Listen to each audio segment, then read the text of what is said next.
বর্তমানে আমাদের তেবাড়ি হাটে যে সমস্ত গাড়ল উঠতেছে, এই যে এই সমস্ত গাড়ল, এই যে গাড়লগুলো, এগুলো বিগত দিনে আমি এগুলো দেখাইতে পারিনি। এই যে দেখেন কত সুন্দর সুন্দর গাড়ল, এগুলো বড় সাইজের, বিগ সাইজের সব গাড়ল। ভাই আসসালামু আলাইকুম, ভালো আছেন? জি জি ভালো ভাইজান। হ্যাঁ ভাইজান, কি নিতে এসছেন? এই শখ করলাম ছাগলের পাশাপাশি দুইটা গারল নিব। গাড়ল নেবেন? হ্যাঁ, ছাগলের খাবারগুলি নষ্ট হয়। জি জি জি। তো মনে করলাম দুইটা গারল গারল কি অনেক লাভজনক। আচ্ছা, আপনার বাসা কোথায়? আমার বাসা আলাইপুর বাটার গলি। ওই নাটোর শহরের মধ্যে? জি। আচ্ছা আচ্ছা, ভাই ভালো আছেন?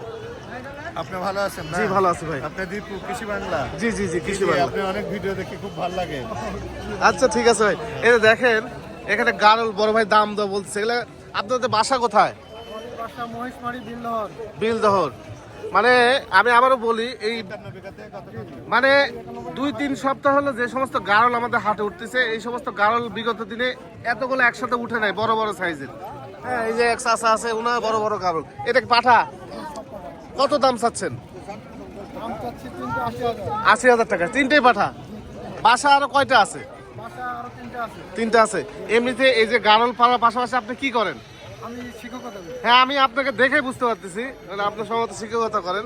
তো এই কয়টা আছে গাড়ল বাসায়? বাসায় মোটামুটি সব মিলে 12টা, তো বাচ্চা টাচ্চা দিয়ে 12টা আছে। 12টা আছে। আচ্ছা স্যার বলি, স্যার আপনার এই যে যেহেতু লালন পালন করেন গাড়ল, তো এটা কি লাভ বুঝতে পারতেছেন? আলহামদুলিল্লাহ, এখন একবারও বেচিনি তো। আচ্ছা আচ্ছা। বেচা কেন হয় নাই, এই প্রথম 3টে দিয়ে বাজারে নিয়ে আসলাম। এই খাদ্য খরচ কেমন? খাদ্য খরচ আপনার ঘাস খায়, হ্যাঁ। তার পাশাপাশি খড়ও খায়। আচ্ছা আচ্ছা। হ্যাঁ, আপনি যেভাবে ইচ্ছে সেভাবে পালতে পারেন। আপনি উন্মুক্ত ভাবে পালেন নাকি ছেড়ে দিয়ে? অর্ধ উন্মুক্ত। অর্ধ উন্মুক্ত।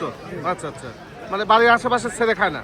হ্যাঁ, বাড়ির আশেপাশে ওই একটু ছেড়ে খায়, আবার দেখা যাচ্ছে বাজেও খাওয়ানো হয়। যখন আপনার খড় খায় তখন তো বাজি খাওয়াতে হয়। আচ্ছা আচ্ছা আচ্ছা। হ্যাঁ, আর যখন ঘাস খায় তখন তো মাটি চড়ে খায়। কতদিন হলো শুরু করছেন? এই মোটামুটি 7-8 মাস হলো। 7-8 মাস হলো শুরু করছেন। এই রোগ বালাই কেমন হচ্ছে? রোগ বলাই নাই। রোগ বালাই নাই? আচ্ছা আচ্ছা। আলহামদুলিল্লাহ, কৃমির ডোজ ঠিকভাবে দিলে পরে, জি, 3 মাস পর পর কৃমির ডোজ দিলে পরে আর কোনো সমস্যা হয় না। বাচ্চা কয়টা করে হয়? বাচ্চা 2টে করে হয়। 2টা করে হয়? আচ্ছা আচ্ছা, বুঝতে পারছি। যাক, উনি শিক্ষকতা করেন স্যার, তো উনি লালন পালন করতেছে, উনি ভালো বুঝতেছে। আবার আপনি চেষ্টা করে দেখতে পারেন। এখন উনি যে সাকসেস হচ্ছে, আপনি সাকসেস হতে পারবেন সেটা কিন্তু গ্যারান্টি নেই। হ্যাঁ, মনোযোগ সহকারে করতে হবে। ধন্যবাদ স্যার, ভালো থাকবেন। সব এই যে দেখেন, উনি গত সপ্তাহে বড় বড় নিয়ে এসেছিল গাড়ল। হ্যাঁ, বড় বড় গাড়ল নিয়ে এসেছিল। এই মোটামুটি 15,000-20,000 টাকার মধ্যেই সব বড় বড় এগুলো। হ্যাঁ, পাঠা নাকি আপনার? হ্যাঁ, পাঠা ভাই। কত দাম উঠলো ভাই?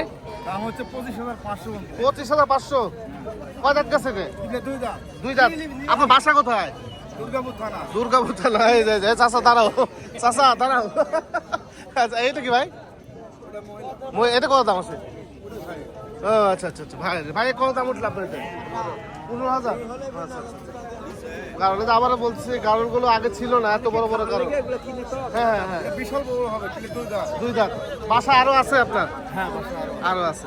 ঠিক আছে ভাই। বাচ্চা নিতে চান? এই যে দেখেন আমাদের চাচা বাচ্চা প্রতিনিয়ত প্রতি সপ্তাহে নিয়ে আসে। এই বাচ্চাগুলো বিভিন্ন রকম কালার, এই যে এরকম কালার তো মনে হয় যে আগে দেখিনি, এক কালার দেখেছি। হ্যাঁ চাচা, এগুলো বয়স কেমন সব? 4 মাস। কত করে পার পিস? 7,000 টাকা। পাঠা আছে? পাঠা পাটি যেটা নেবেন 7,000 টাকা পিস এগুলো। এই যে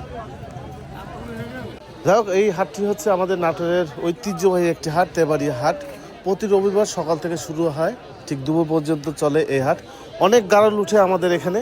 আর যারা পাইকারি ব্যবসা করে এই হাটে, বিভিন্ন রকম গাড়লের, বাচ্চা হোক বড় হোক, এনারা আসে হচ্ছে কুষ্টিয়ার বারোদি বাজার থেকে। তো আপনারা যদি অ্যাভেলেবেল নিতে চান, এখানে এসে নিতে হবে আপনাদেরকে।